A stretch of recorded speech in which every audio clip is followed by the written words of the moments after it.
everyone, welcome to Invisible Not Broken. I am really excited about this because I tend to get to hear some of the best musicians on the show. I think that maybe chronic illness is sort of a thing that most of us creatives get together on, and I have a new favorite musician to listen to, so I am really happy about this interview. Today we're going to talk to Jordan Plotner, and he has an amazing project called The Resonance Project. We're going to talk about that. I would also like to talk to you, since you are so multifaceted, from musician to, am I actually reading this right, that you developed a medical device? Yeah. Yes? Yeah. Okay, we'll get to that too, because I am mind blown today. So if you could talk to us a little bit about like who you are, what you've been doing, and what you have. And we're going to have a trailer for your project. If you go directly over to invisiblenotbroken.com, our show notes are going to be full of all Jordan's things. So if you want to be a part of Resonance Project, learn about it, big button right at the top that you can just click on. Well, thank you. Thank you for the intro. And to start off, my mind tends to go in lots of different places at once, and I lose my thinking quite quickly and easily. So we're gonna have a fun interview. And so I'll work at it. But yeah, so I am a composer and writer primarily, and I kind of spent my life moving around all over. Most of my life is spent living in England, but I live in Los Angeles now, and I write music for movies and TV shows, commercials, and also I write musicals and stories and poetry and all sorts of things. And let's see, what else? I also like I like tinkering with things, like building things. And so it ranges from desks and bookshelves to medical devices and things. So I get easily excited about projects and just kind of roll with them. Oftentimes I don't have the practical. I'm not thinking logically in terms of when I should start on something new. That's way over my head, but I'll get there eventually. I love that you say that, as I feel like that's a thing for a lot of us, where it's like, I have all these ideas, there's all these things I want to do, and then it's a question of, do I have the energy for it? Do I have the tools for it? Once I get the tools for it, will I have the energy to finish it? Or my house is full of like half-done projects, so I completely hear you. Exactly, and that's the sort of thing, especially in recent years, it seems to be as my health had gotten worse, I started getting more ideas, but I was less able to act on them. So I kind of had this list of things that once I'm able to do stuff, do that. And then I kind of had this growing list of things that I'm falling behind, not falling behind because there's no reason to do any of them besides I want to do them. But I'm also working on a series of kind of essay, memoir-ish type things about the past 4 years, about kind of the intense health stuff, but how it's led me to reflect in certain ways on my life, my childhood, my future kind of identity and things. And so I've probably got about 12 beginnings. And because I was just writing until I lost the energy, and sometimes that was 10 minutes, and sometimes that was, if I was lucky, an hour. Usually not an hour, but usually more towards 5-10 minutes. But one day I'll get back to that. Not sure when, can't make any promises, but one day. Well, in this interview, maybe we can help you, like just structuring it through like the essay form, because we're going to start with, this is pretty new for you, which is surprising to me. But a lot of us with Ehlers Danlos, and that's what you have with Chiari malformation, is that right? Yeah. A lot of us had like symptoms like from super early on, and like we're really sick kids, but it sounds like this was a sudden thing. Am I reading that wrong? Yeah, so it was, I guess I'll separate into two stages. We had for phase 1 of misdiagnosed growing pains. Oh, let's start there. That's my favorite place to start. Yeah, and so that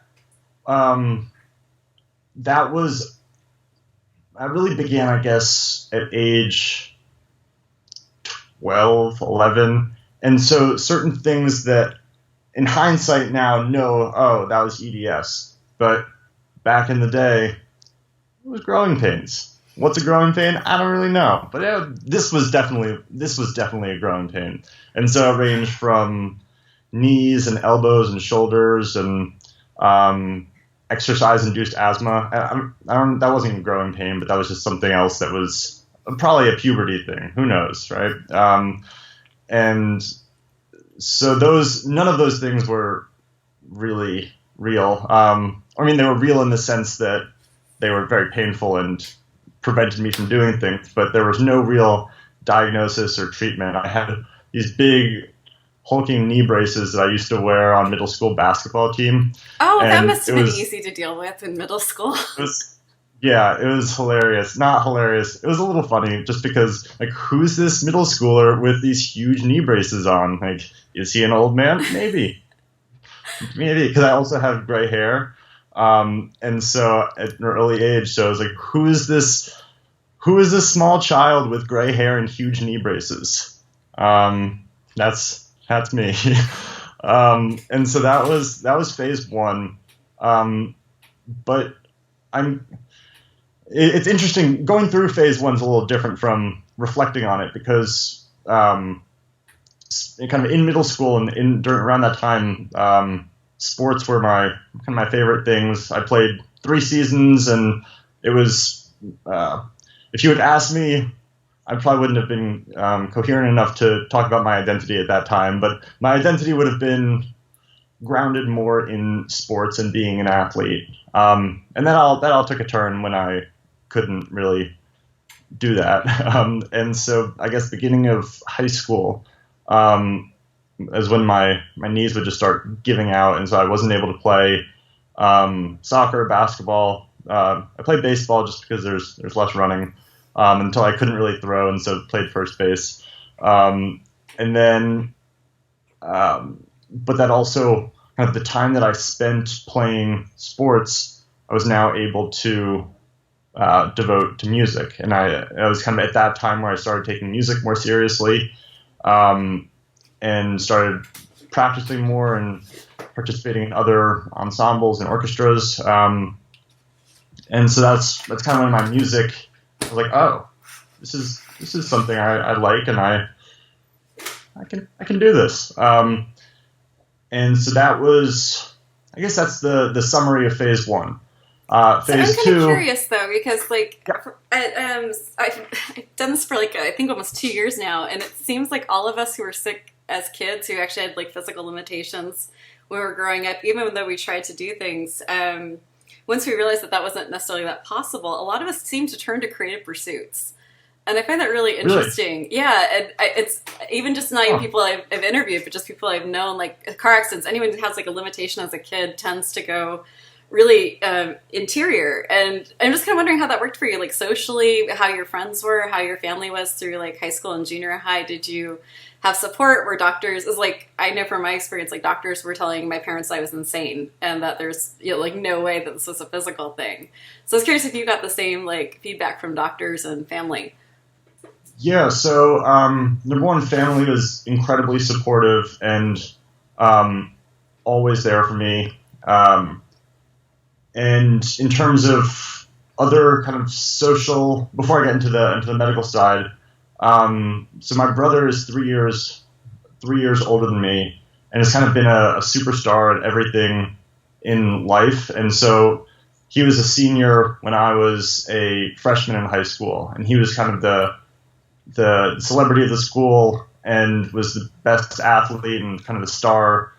We'd have the weekly Friday night basketball games. The whole school would gather around and watch and cheer him on, and it was great. I mean, at that point I was in the pep band, so I was playing loudly, banging on the drums. But it was definitely tough because and we're really close, and so there was never kind of competition between us, but it was more of other people would say, "Oh, you're just kind of the less good version of your." In some words, it was kind of like all different iterations of that.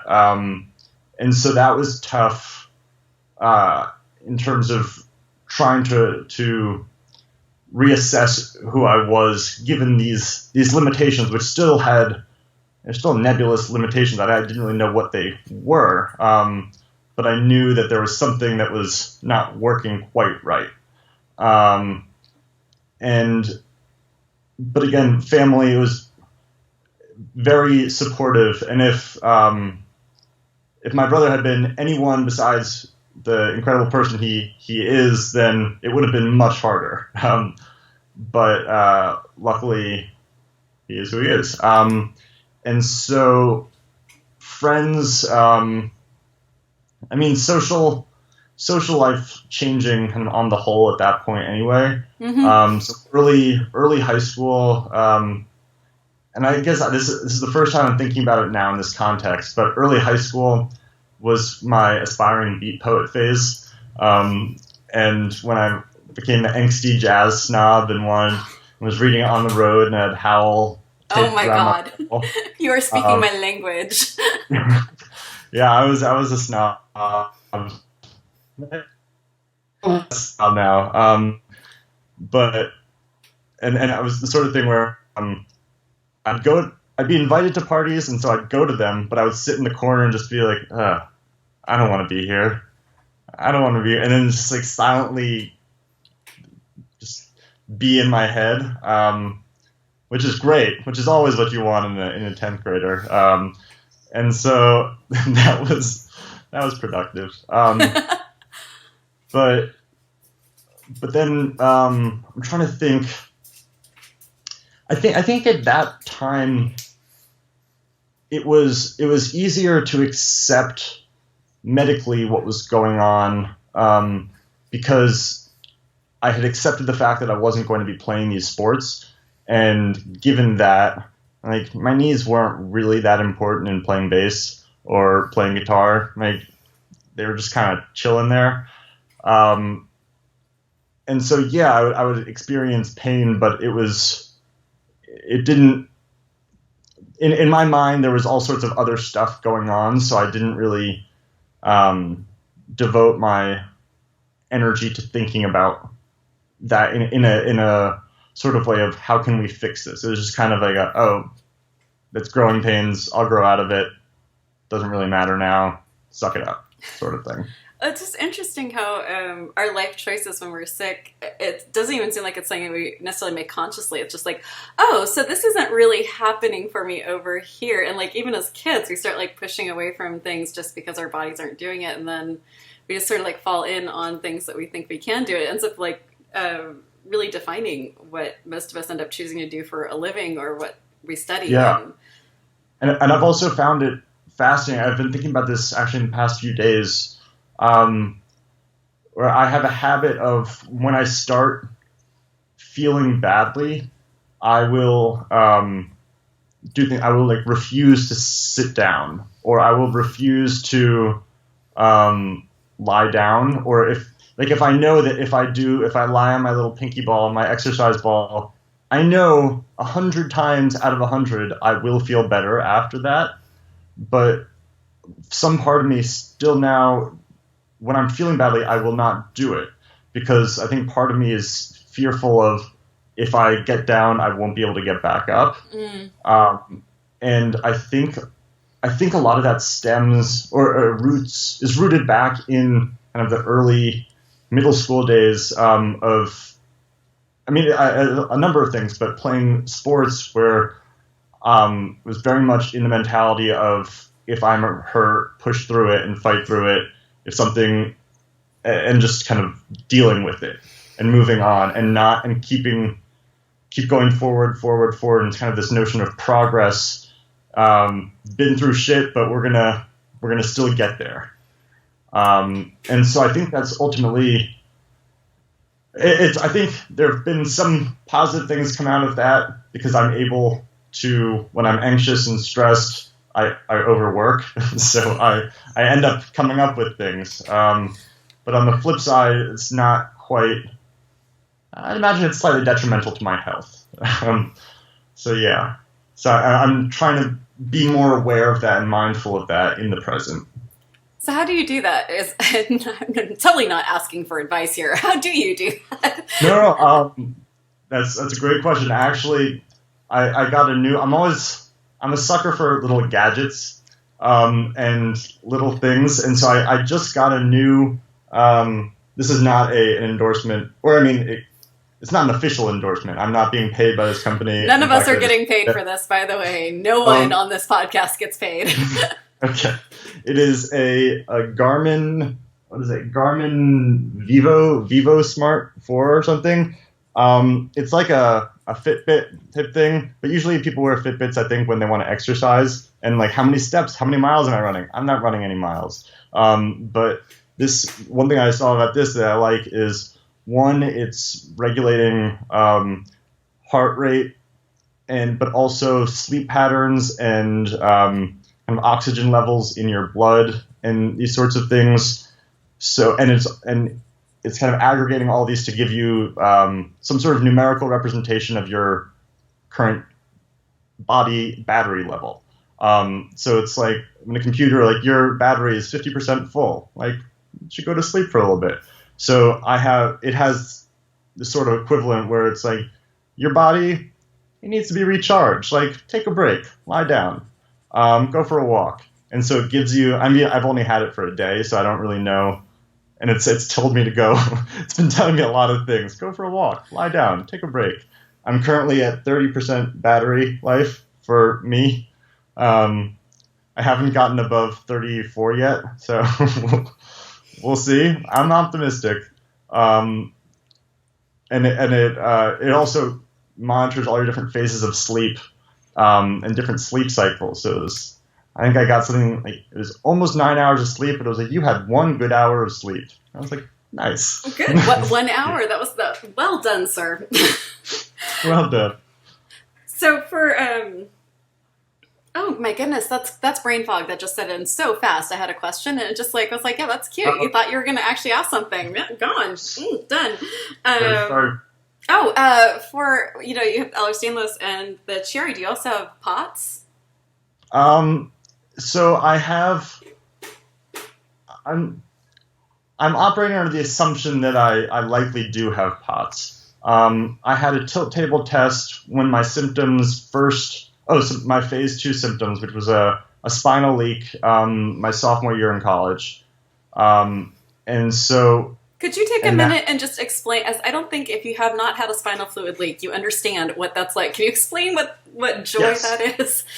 Yes. Okay. I'll set the scene. It is a Sunday night. I am, I think it's in March or April. Weather's just become beautiful. Great news.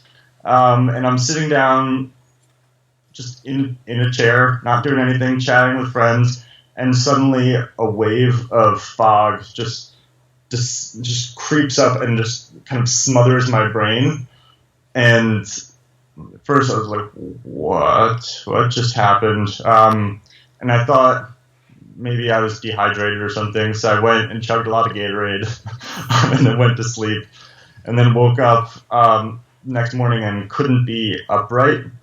And it was the most horrible pain I've ever experienced. And if I wanted to be upright, I'd have to literally hold my head up. And I just felt I'm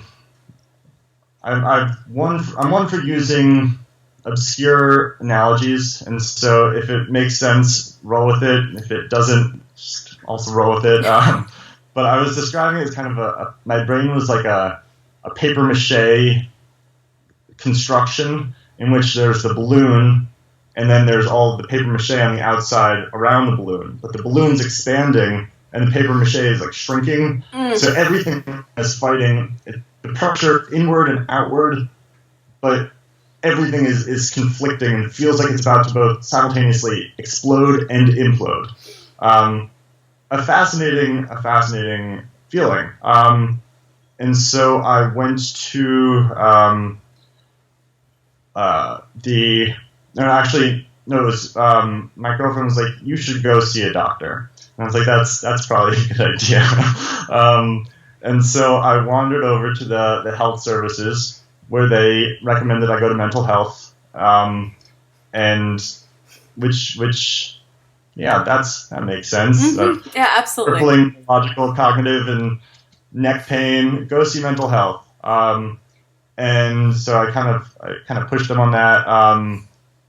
And I was trying to basically say I need an MRI. Like, please get me an MRI. I don't know, and you don't know what's happening there. But then they that didn't happen. So then I kind of went to see another doctor in New York. And basically, this is the start of seeing lots of doctors, not having answers. But it was one of these early doctor's appointments that I had actually, no, this would have been a few months later, a tilt table test for POTS, which is a miserable experience. But they said the diagnosis is if you faint, you have POTS. Do you want to explain what a tilt table test actually is? There's probably some people out there who are Ehlers Danlos is super underdiagnosed. So there's a lot of people who are sick without doing all this. So imagine this is the first thing that popped into my head is like when they were designing Frankenstein or any of those like lab monsters, and they strap him into a table, and then they kind of you can kind of rise up. So you're lying on the table and it's flat, and then it goes up slowly, so Frankenstein is upright but still strapped into the table. And then if like Scooby-Doo and Shaggy kind of get in there and make a mess of everything, and they click the lever so that the table is automatically going up and down, up and down, up and down, and Frankenstein's freaking out. And that's a tilt table test. Can I just tell you how much I adore talking to you, going from like Ginsberg, Howl to Scooby-Doo? I'm digging this. That's fantastic. A quick word on tilt table test. If you have a mental health condition or anxiety, or you have claustrophobia, you might get a false positive because it is terrifying. Yeah. It is. It is. Control freakness, it will all just completely, yeah. Oh, and also you have, or at least I did at the time, had needles in my arm for, I don't even know what that was for. Something. It was for something. Why not? And this was and so, anyway, I didn't pass out. I was very close to fainting, but I didn't faint. So they're like, you're free, no POTS. I was like, oh, great, that's good news. And so I moved on. But in hindsight, I've realized that maybe that's not how. Maybe there is still a chance. Because I kind of have all the symptoms. Because there was also the period where I'd have these head rushes that was sometimes, when you get up too fast from, or for those who don't have POTS or similar things, when you get up too fast after you're lying on the couch and like, whoa, head rush. And it's usually like a split second or a second. So I would have those that would last for like 30 seconds. And it's a weird thing because I'm standing there and and people are around me like, are you okay? I'm like, yeah, just one sec. Just wait. I'll get there. I'm sorry to laugh, but I spent my whole teen years with everyone thinking I was high and on drugs because it was like that all the time. And I was like, no, I don't actually do drugs. Like, trust me, I don't need to. Yeah. But yeah, it's a very worse feeling. Yeah. And so that's an unpleasant feeling. But also one thing that you had mentioned before, when you had said like brain fog, I forgot what I was going to say.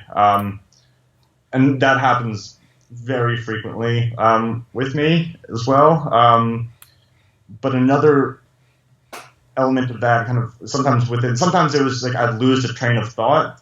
Then sometimes I would know what I was going to say and go to speak, and the words just wouldn't come out. And I had post-surgery, that hasn't happened, thankfully. But before surgery, it was a strange thing because I knew what I was going to say. I knew what I wanted to say. It's not that I couldn't vocalize. It was just that like I could make sounds, but there was a huge, it was like an internet lag. Like, okay, internet's down again, the brain's down again. It's going to be a second before the words come out. But it could be 5-10 seconds before a word came out, and I didn't know what was happening. That was a good time. Yeah. I'm stealing the internet lag as brain function. That is going to be a part of my vocabulary from now on. Yeah, it's a good one. It's like not quite locked in feeling where people have the locked in sensation where they can hear and everything's going on. But it feels fairly similar to that sometimes. Yeah, and also like pixelated. Everything becomes, if the internet connection is a little bad, everything becomes pixelated. It's like, okay, I see you're a person with a face. I can't see what your face is. Everything's just pixelated. We'll roll with that. Okay, so do you get it where you, like, English first language and someone's speaking English to you and it suddenly feels like you can't associate the words to their meanings anymore? Or is that just my own weird thing? You should probably see a doctor for. I've had different iterations of that, where sometimes I'll hear a word and be like, that's not English. That's a made-up word. And it's like very much not a made-up word, and it's a very real word that it's a very basic vocabulary, and like, that doesn't sound right. Or then I'll be going to say things and it's like, is this a word? It's often words with double letters. I don't know. I can't think of an example now, but like, that sounds funny. Like, I don't know. So you're a person who actually like lives in the world. I'm assuming takes meetings for your music. How do you set yourself up so that you can do a meeting? Yeah, so this is just for setting the scene a little. I've been in LA 2 years with an asterisk. So I've just come back to LA after. I've been in LA now 3 weeks after having been gone for a year. And where I was back east in Connecticut with my family, where I was kind of pre-surgery, surgery, and recovery. And at that time, I had there's also this sort of thing. Given that I'm a freelance composer, which is not in itself not the most stable of jobs, and trying to make it as a composer, as an artist, requires a lot of perseverance and a lot of intense work. And because it's the artistic side of things, but it's also like starting a company, because you have to form relationships and connections and meet people, and leads often might, you think they're going to happen, but then they end up fizzling out. And so just trying to learn this terrain, and then add chronic illness on top of it, and it really complicates matters. And so the last year I was, or I guess my first year in LA,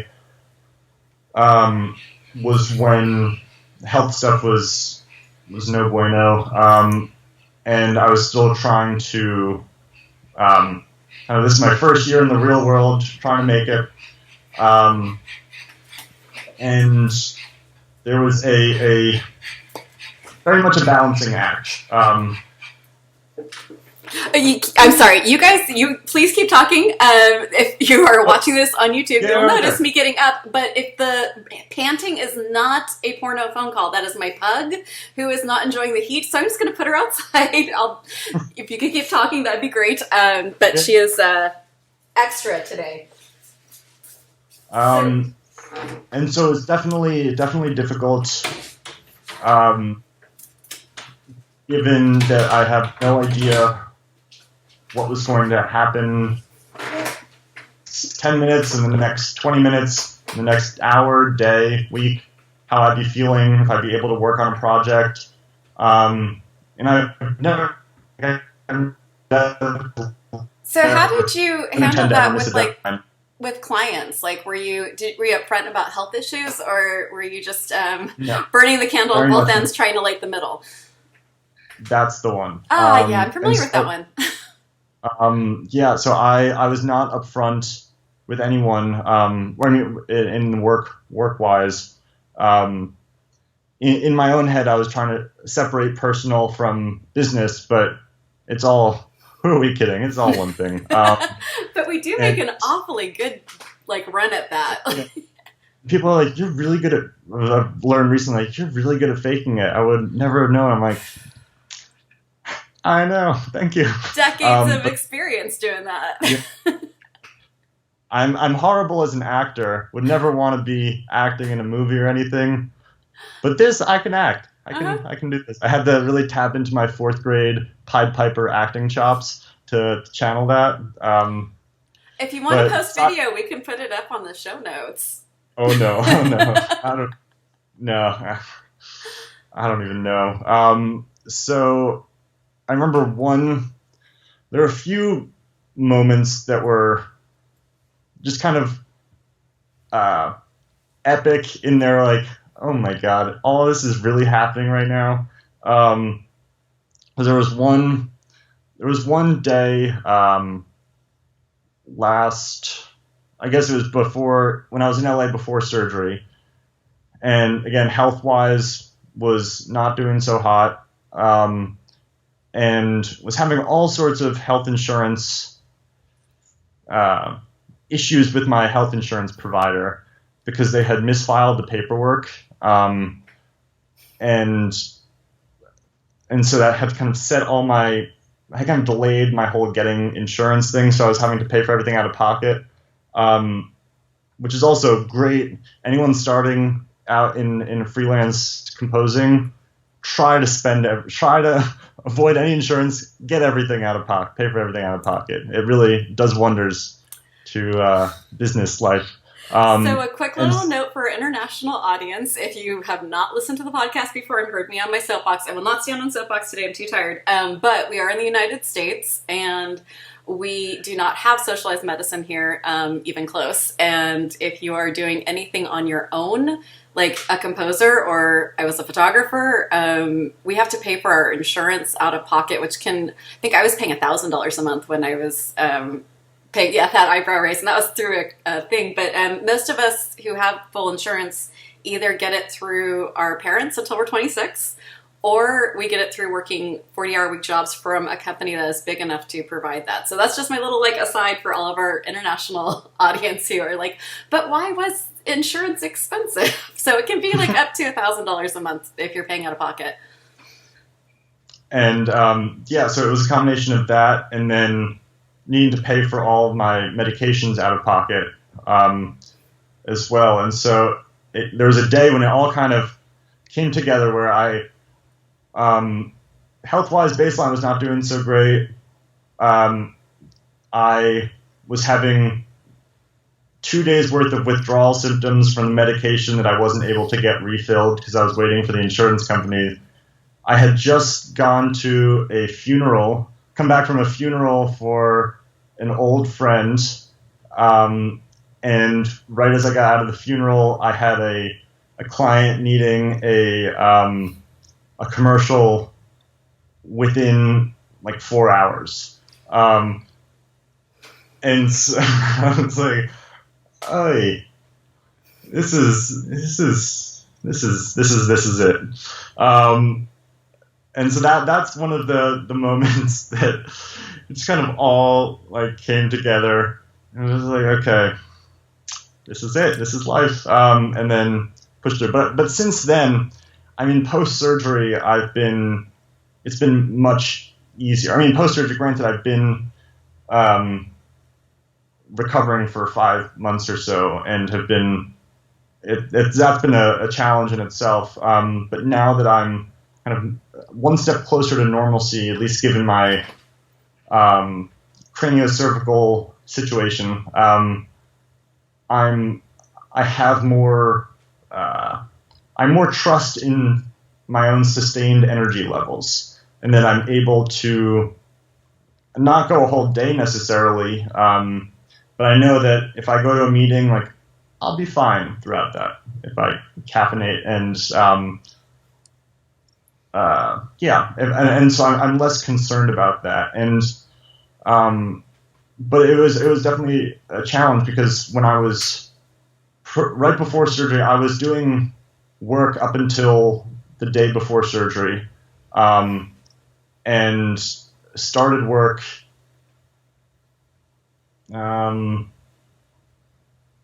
maybe a couple months, maybe a month after, and just little bits, because I also wanted to ensure, I know that there are all sorts of things that impact my own health and well-being, any sort of stressors, any sort of business or financial or career things, which if I could avoid those, or if I could kind of improve my chances of avoiding those sorts of stressors, would be better for my long-term health. So trying to kind of lay the groundwork even when I was recovering and right after surgery and right before surgery, so that when I'd go back into normal society, it would be more of a seamless integration, and that would kind of continue to improve my own health.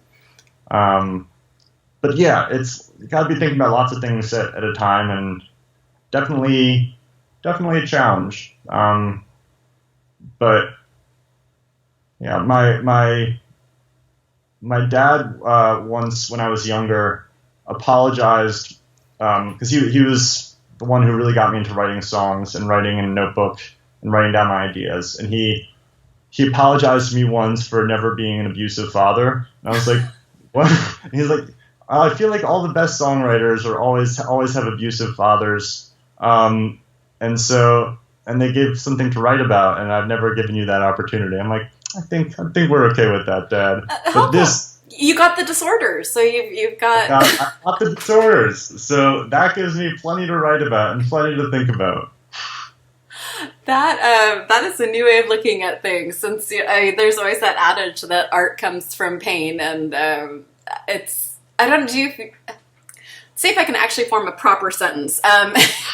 Do you tend to feel like that's your escape from all of this, the creative process, or is that? I would have answered definitely yes at an earlier time. The reason I'm hesitating now is because it's all kind of a big mumble jumble. And because I know that's a very articulate way of describing it, because music is now passion, hobby, self-expression, career, business, sustenance, it's all linked together. And so I kind of have difficulty now separating things in my life in that regard. So I think that...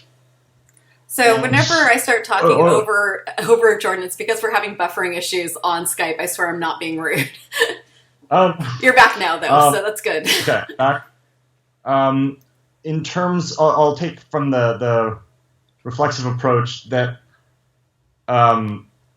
whenever I'm anxious, it is likely because I am not doing something creative. And so, I mean, there are other roots of anxieties as well. But like when I have an idea or something, or when I have something, and even if it's not hasn't coalesced in my mind as an idea, but is just kind of the things coming together, and if I don't have a chance or don't have the energy or the time or the space to work on that or to kind of let that out, it will kind of fester. And so always want to avoid the festering. It is a general rule in life, I think, avoiding festering is helpful. And so I find that having some sort of catharsis or some sort of writing, or whether music, words, painting, photography, etc., so having some sort of outlet has helped me immensely. And I think that there is also this period of time post-surgery has and immediately pre-surgery, I've read more than I've ever read in my life, and I think I've grown as a thinker more than I ever have, and I've kind of been pushing myself to learn about different ways of thinking about the world and fiction and nonfiction and medical books and all sorts of stuff in between. But one of the and I started keeping in my notebook a list of quotes that I read and that I enjoyed, and would kind of just read through those if I was feeling down or if I was not feeling as good. And I found that after reading those, I would kind of go back into a mindset of thinking creatively about life, and would often feel better. But there was one great passage, and I'm going to butcher it, but I think it was, I'm going to sound kind of pretentious, so I apologize. It was either Nietzsche or Rilke, but it was like write from a place of urgency, right where, and in the sense that only tell, I'm really butchering it now, only tell stories that you need to tell, and where if you can't tell them, then you can't go on. The sort of thing where every story, everything you do, there should be an urgency, and there should be I need to do this, I need to put everything in this in order to go on. I need to tell this story because it is vital to me. And so I've been trying to think about that as I go forward in my creative life, in my life in general, and in my writing, think about, okay, there are infinite stories to be told, but there's only one I can be working on at a time. So why do I need to tell this story now? What do I need to, am I okay if I don't tell this story now? And if the answer is yes, then find something else. Because as a result of that, it's going to be the most personal, passionate, and important stories, at least to me, and hopefully the idea is that would resonate elsewhere. So is that where the Resonance Project came from? A good transition, actually. Thank you. I didn't. I thought you were setting me up for that. It crossed my mind, but then I realized it wasn't actually deliberate. But the Resonance Project actually comes in some form, because the idea is that for anyone who knows music or physics of music and sound, you can skip this section, but just a little overview. So if you were to play a single note on a piano, a single note on a violin. Okay, we're going to bow a string on a violin. What you're actually hearing is not just a single note, but a note, what's called a fundamental frequency, and then a whole series of pitches that are rising above it. And so the order of those pitches and kind of the emphasis and the volume of each of those pitches is what determines the string's character. And so that makes you say, oh, that's a violin, or oh, that's a trumpet. And so you're always hearing all of these notes, but they're all jam-packed together, so you can't actually tell them apart from each other. It just seems like you're playing a single note. And so that's called a string's harmonic series.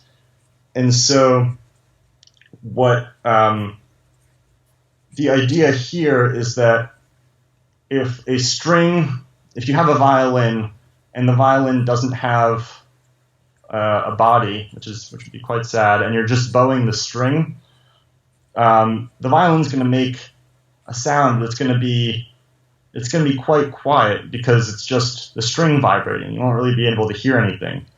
But when you have the body, when you have that, the idea is that the frequencies, the harmonic frequencies in the string will kind of tap into all of those same matching frequencies that are in the body of the violin and in the air. And so as a result, it will kind of find all of the matching frequencies that are like itself, and then they'll all start making noise. And that's how the whole body vibrates and resonates, and that's what creates the sound from the violin.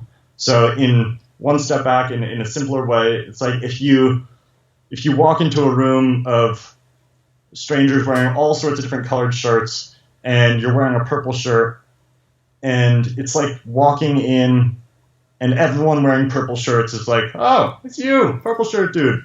And everyone goes together, and suddenly you have this whole big group of purple shirt people that you didn't know before you walked in. And so the analogy that I'm making to chronic illness is that living the day-to-day life with chronic illness has a harmonic series of its own, in the sense that there is the kind of what you see in the calendar. There's the logistical, I go here, I go there, I do this, I do that. But there's all sorts of hidden elements and hidden layers and details and things that you're thinking about and to be aware of in your daily life that are often invisible to everyone else. And it's what forms you as a person, and it's invisible. And so, but the thing is that in the violin analogy, that's just like the lonely, the vibrating string. And the idea is to find the body for that so that it can sing out and so that it's no longer hidden. And so the idea is there that once with one person's harmonic series of pain and chronic illness and all of these complexities of life and intricacies, if you can kind of share those and they resonate in another person. Like I'm saying, I'm describing these things of my day-to-day life to you, and for some of these you said, oh yeah, I have the same thing, that makes sense. The idea is that having all sorts of people that would hear those things, be like, oh, I didn't know someone else felt that way. Oh, someone else, oh, that, no way, I didn't know that. I thought that was just me. So I'm not crazy. And having kind of a whole, having all of that emerge from a mass, and the idea is that it would resonate kind of the truth of the complexities of life with chronic illness. That's the overall, sorry, I rambled. No, not at all. I think you should definitely, if you don't want to do anything else, like just going into teaching musical theory is a very good option there. Thank you. And so in logistical, or yeah, I guess what the project actually is, I began about a month prior to surgery filming myself with a GoPro. It was this little camera, and I would take it with me everywhere. And I would just kind of narrate my life and have chat with myself into the camera. And this ranged from, I remember there was once when I was in the car and I was going to a coffee shop, and I was talking about how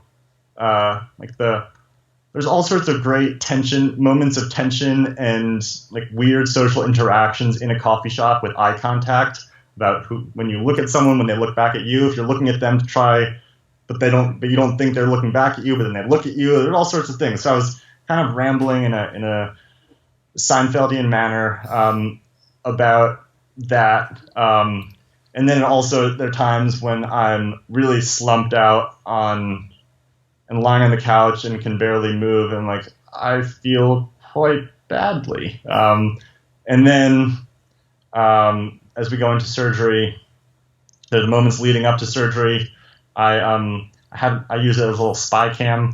So I kind of hid it in my bag so that I could be walking around the hospital without having an obvious camera. and I tried to get the surgery itself filmed, but my claim was rejected, and I wrote an appeal letter, but that too was rejected. It was a shame. But anyway, then I filmed. I gave instructions to my family to. I know you won't want to film me while I'm in this fragile state, and while your parents feeling vulnerable and caring for your post-surgical child, but please film me. And so they listened, and so I've got lots of footage in the hospital, and then kind of the whole road to recovery. And so it's basically 6 months of daily life footage, which I'm now working to edit down into something a little more consumable, let's say. And so the idea is that, and then the latter half of the footage, as kind of interwoven with the recovery process, is the process step by step of me writing this piece of music, Resonance, which is kind of my way of processing and dealing with everything I've been through, and the idea of chronic illness and of genetic anomalies, and so it's a whole step-by-step process of how I make it. So every time I would go out with my notebook to write, I would be filming my notebook, which I can assure you is lots of hours of garbage. But I mean, I've captured the moments that every new line was written and every note was written. And similarly at the piano, when I'd be sitting there writing out chicken scratch on the staff paper, a lot of garbage there. But I mean, I've also captured the whole process of composing the piece of music. So it's my job to edit it now, so it seems less garbage. So the idea is that this was my path, my story, my own harmonic series, and by sharing it with the world, hopefully it will resonate with others, and will kind of from that spring more general awareness of EDS and chronic illness, and kind of the hidden elements of people who live these lives, multifaceted lives. And so the end of the project, the end of the film, and will be a performance of this piece, Resonance, and it will be performed by a virtual ensemble, so a virtual choir and orchestra comprised of musicians living around the world with chronic illness and disability. And so I've posted the music and all the different parts online on my website, and have kind of included guide tracks. And so I'm asking people, musicians, singers with chronic, musicians are singers are musicians, but just players and singers. Don't want to offend any singers. You are great musicians. Please do not send an email to me on this one. Go to his website. You can send that over there.